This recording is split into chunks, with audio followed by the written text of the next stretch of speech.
Many of you know that I live in Japan and I spend a lot of time studying Japanese. One of my latest study methods is listening to the news in Japanese every day. This has been such an incredible tool for improving my language.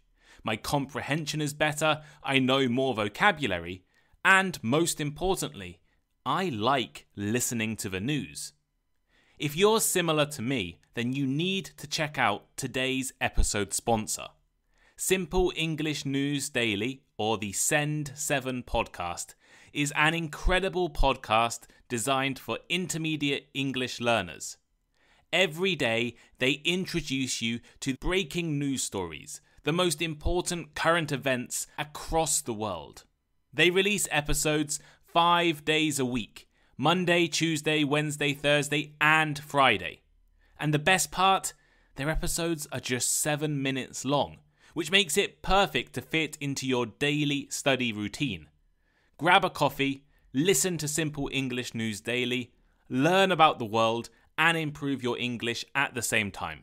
They have been such great sponsors and supporters of Thinking in English over the past few years, so go and show them some love. It is free to listen to Simple English News Daily. You can listen on whatever podcasting platform you like. Search it on Spotify, search it on Apple Podcasts, or click the link in the description of this podcast, of course.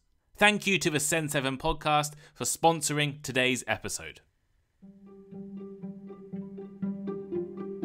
Hello, I'm Tom Wilkinson, and welcome to the Thinking in English podcast, a podcast for intermediate to advanced level learners of English. Beginning in the late 1950s, the USA and the USSR began an intense competition to reach outer space. The space race, as it became known, led to technological achievements and milestones in human history. Today, let's discuss the space race, the first humans in space and on the moon, the new space race that is developing right now, and learn some useful space-related vocabulary. You can find a free transcript for this episode on Spotify and on my website, link in the description. Here is today's vocabulary list. Orbit. Orbit. The curved path of an object or spacecraft around a star, planet, or moon. As in, the satellite was placed into orbit around the Earth. Lunar. Lunar.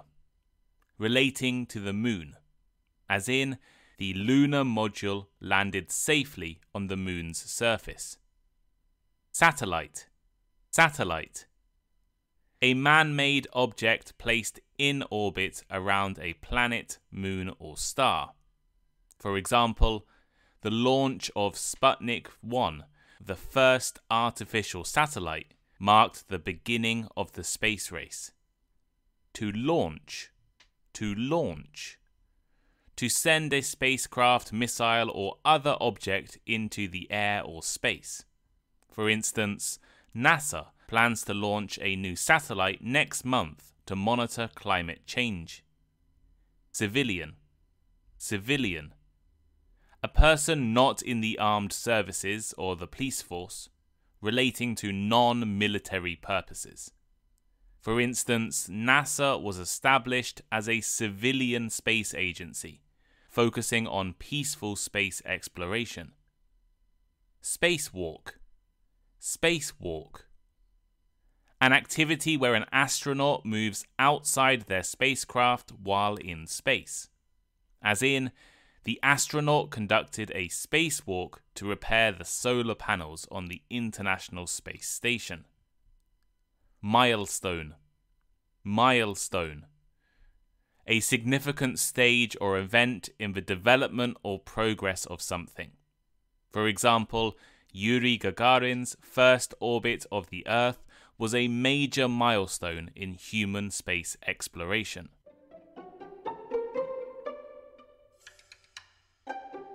In the aftermath of World War II, the USA and Soviet Union entered the Cold War. the two great powers began competing and challenging each other in various different ways.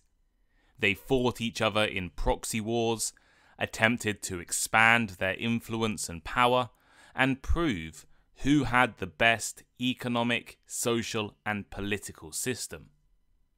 Both superpowers were eager to demonstrate their technological and ideological superiority. The space race, the attempt to leave our planet's atmosphere and ultimately put humans in space, became a key arena for this competition.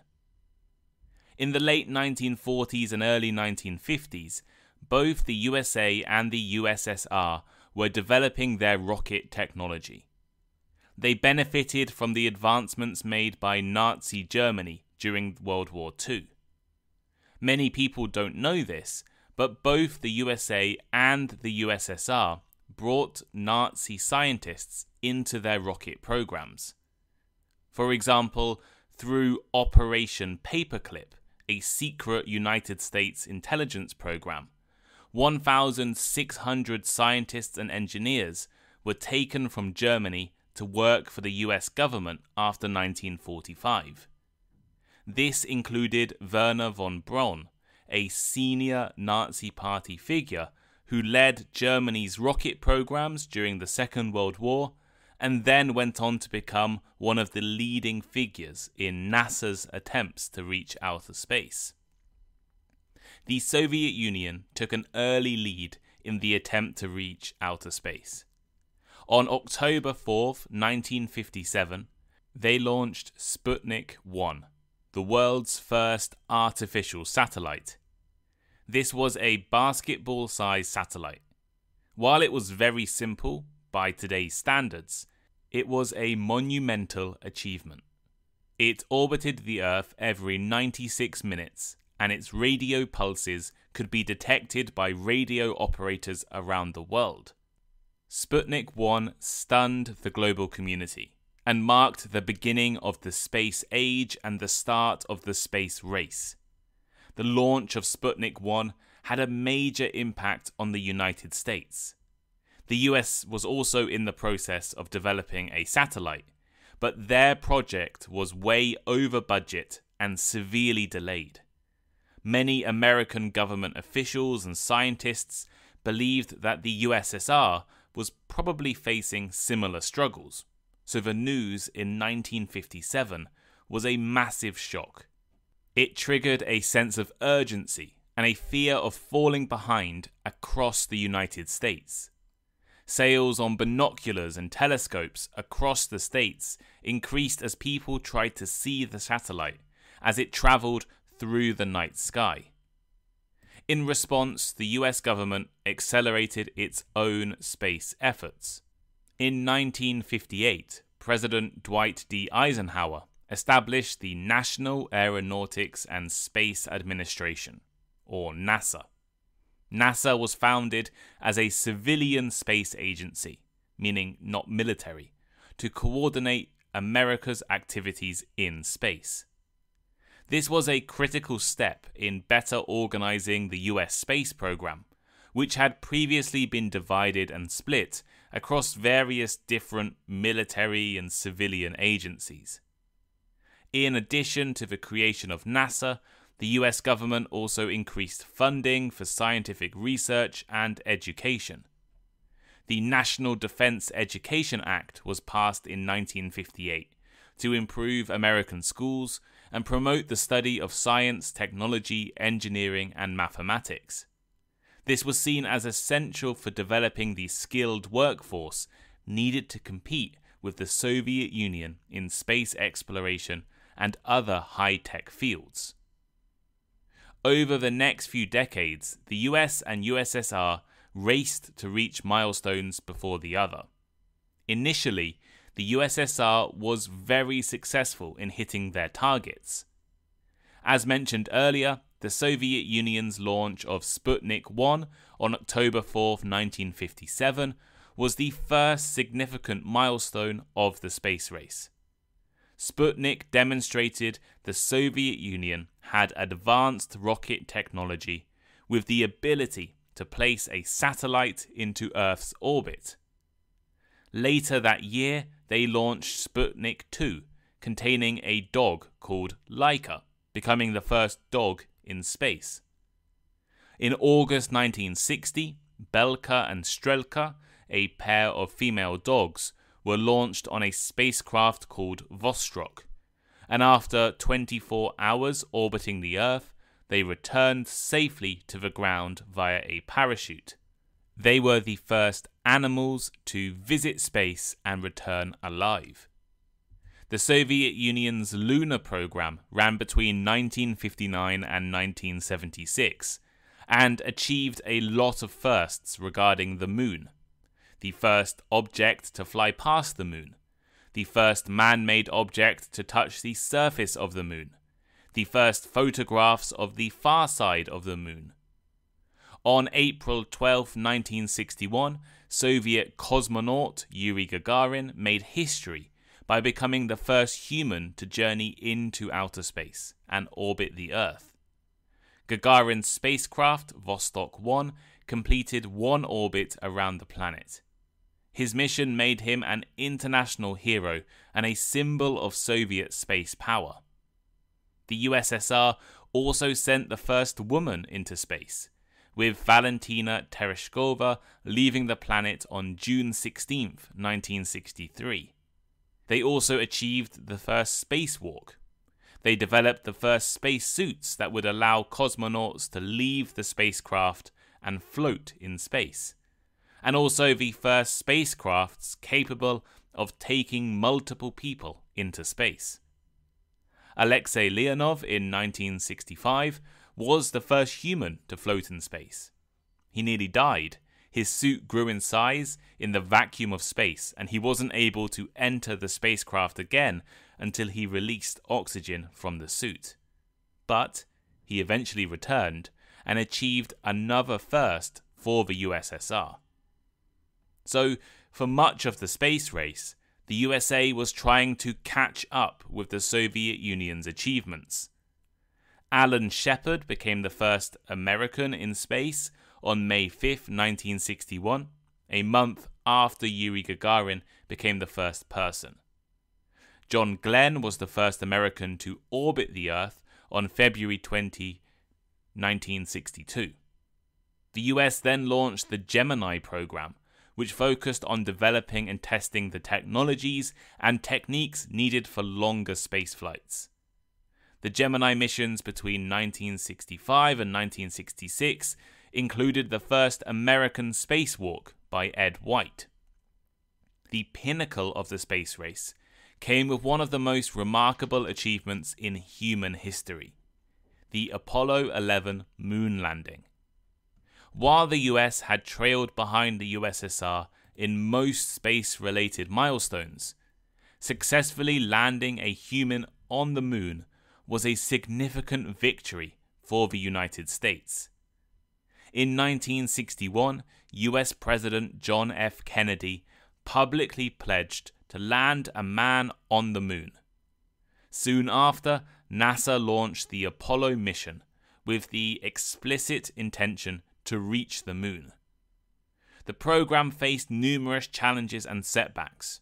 For instance, Apollo 1 caught fire, killing all 3 astronauts on board before it even launched. Despite these challenges, the Apollo mission was ultimately very successful. In December 1968, Apollo 8 became the first manned spacecraft to orbit the moon, before Apollo 11 made history in 1969.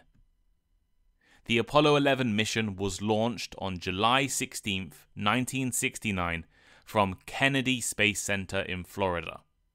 Inside were a crew of 3 astronauts: Neil Armstrong, the mission commander, Edwin Buzz Aldrin, the lunar module pilot, and Michael Collins, the command module pilot.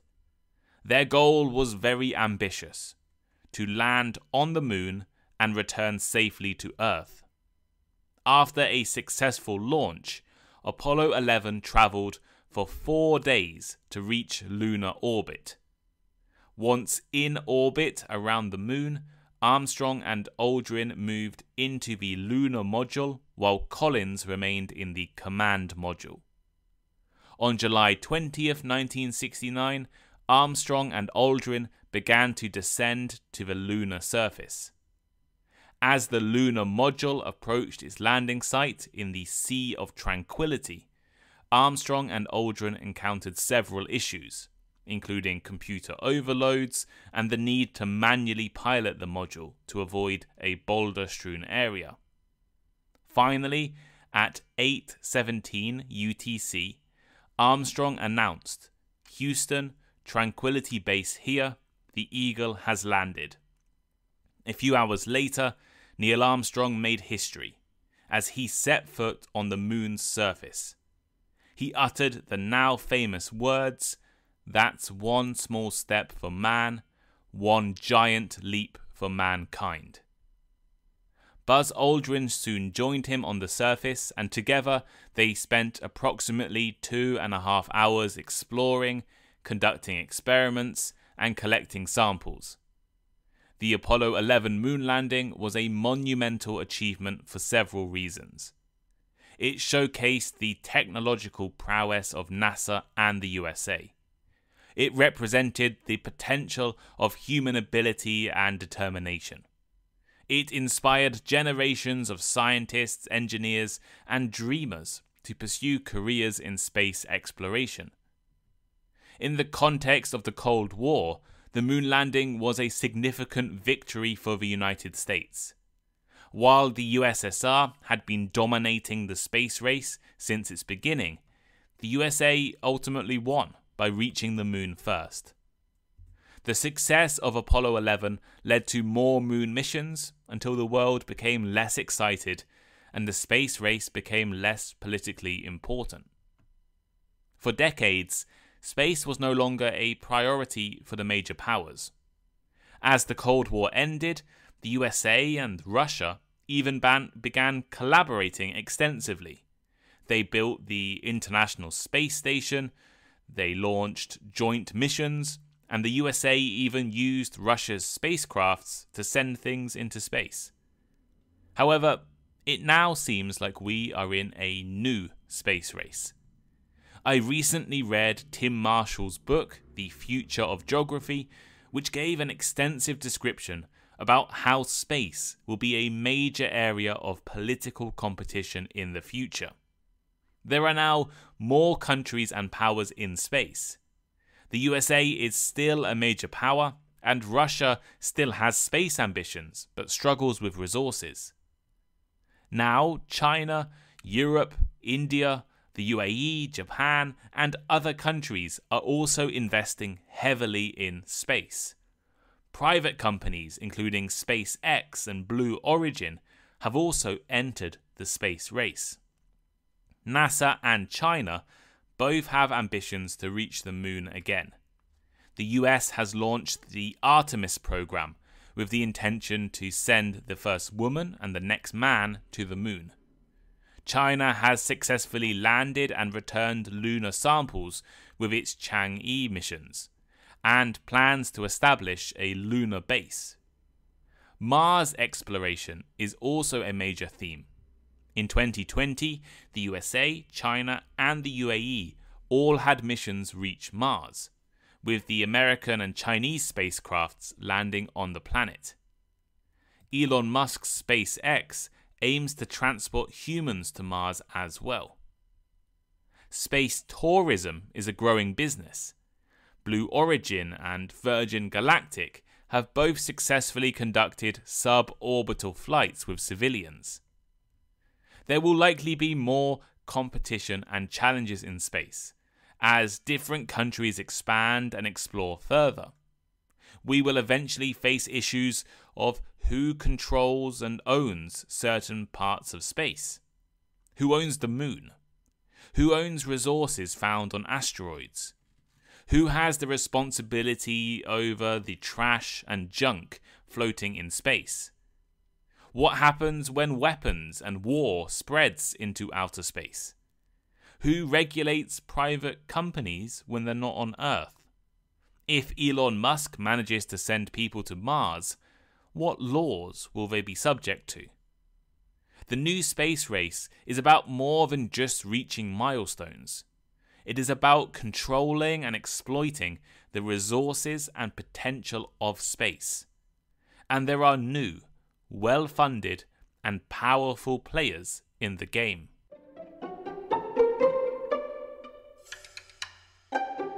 So here is today's final thought. This episode has looked at the space race and the landing of the first man on the moon. I then discussed a little about the new space race and the competition to control and dominate outer space. For me, this is a fascinating topic. The space race was a major feature of international science and politics 60 years ago, and the new space race has the potential to dominate the next few decades. But what do you think? Let me know your opinions on this topic. Is your country trying to reach outer space? Does your country have a space program? Let me know by leaving a comment. You can comment on Spotify. You can comment over on the Thinking in English transcript on the blog. Or you can reach out to me on social media or Patreon or on Discord if you're a Patreon subscriber. Thank you all so much for listening. I hope you enjoyed this topic. I was inspired by Tim Marshall's book, The Future of Geography. So if you want to read a really interesting book about outer space, I would recommend reading The Future of Geography. It's quite an accessible book. It's not an academic book. Thank you for listening, and I'll see you next time. Goodbye.